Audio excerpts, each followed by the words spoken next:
वह जो सभी इच्छाएं त्याग देता है, मैं और मेरा की लालसा तथा भावना से मुक्त हो जाता है, उसे शांति प्राप्त होती है। हमेशा छोटी छोटी गलतियों से बच के रहने की कोशिश किया करो, क्योंकि इंसान पहाड़ों से नहीं पत्थरों से ठोकर खाता है। शांति से सभी दुखों का अंत हो जाता है और शांत चित्त मनुष्य की बुद्धि शीघ्र स्थिर होकर परमात्मा से युक्त हो जाती है। अपनी पीड़ा के लिए संसार को दोष मत दो, अपने मन को समझाओ। तुम्हारे मन का परिवर्तन ही तुम्हारे दुखों का अंत है। श्री कृष्ण कहते हैं, एक बार माफ करके अच्छे बन जाओ, पर दोबारा उसी इंसान पर भरोसा करके बेवकूफ़ कभी न बनो। इच्छा पूरी नहीं होती तो क्रोध बढ़ता है, इच्छा पूरी होती है तो लोभ बढ़ता है। इसलिए जीवन की हर परिस्थिति में धैर्य बनाए रखना चाहिए। अगर तुम अपना कल्याण चाहते हो तो वो सभी उपदेशों, सभी धर्मों को छोड़कर मेरी शरण में आ जाओ, मैं तुम्हें मुक्ति प्रदान करूँगा। जो हुआ अच्छा हुआ, जो होगा अच्छा होगा। स्वयं को मुझ पर छोड़ दो, अपने कर्म पर ध्यान दो।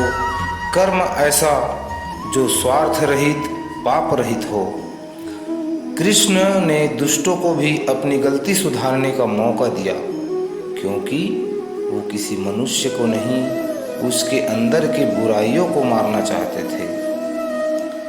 जन्म लेने वाले के लिए मृत्यु उतनी ही निश्चित है जितना कि मृत होने वाले के लिए जन्म लेना।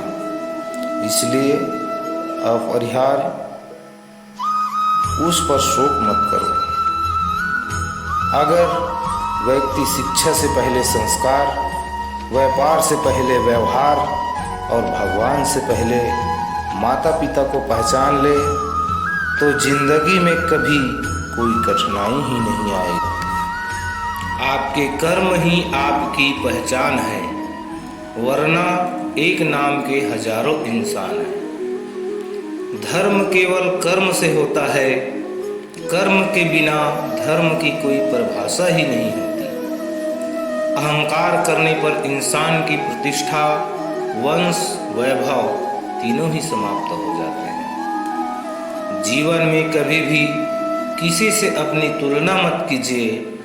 आप जैसे हैं सर्वश्रेष्ठ हैं।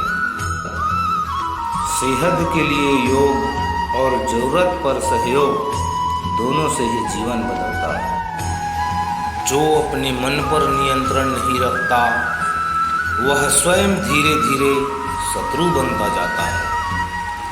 बुरे कर्म करने नहीं पड़ते, हो जाते हैं, और अच्छे कर्म होते नहीं, करने पड़ते हैं। बुद्धिमान व्यक्ति को समाज कल्याण के लिए बिना आसक्ति के काम करना चाहिए। स्वार्थ संसार का एक ऐसा कुआं है जिसमें गिरकर निकल पाना कठिन होता है।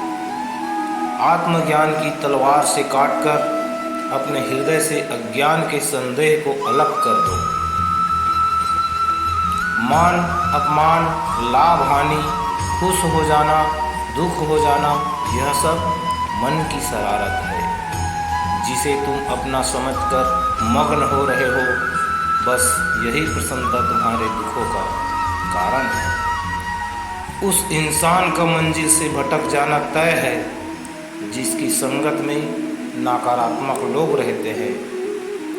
प्रेम सदैव माफ़ी मांगना पसंद करता है और अहंकार सदैव माफ़ी सुनना पसंद करता है। भगवान प्रत्येक वस्तु में, प्रत्येक जीव में मौजूद है।